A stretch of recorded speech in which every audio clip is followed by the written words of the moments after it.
জাতিসংঘ সাধারণ পরিষদের ৭৯তম অধিবেশন এবং অন্যান্য উচ্চ পর্যায়ের দ্বিপাক্ষিক বৈঠক শেষে দেশে ফিরলেন অন্তর্বর্তী সরকারের প্রধান উপদেষ্টা ডক্টর মোহাম্মদ ইউনূস।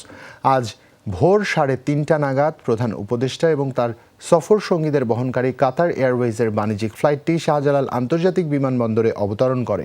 ২৭ সেপ্টেম্বর জাতিসংঘের সাধারণ পরিষদে ভাষণ দেন ডক্টর মোহাম্মদ ইউনূস। তুলে ধরেন জুলাই বিপ্লবের বীরত্বগাথা। নতুন বাংলাদেশ বিনির্মাণে চান সবার সহযোগিতা।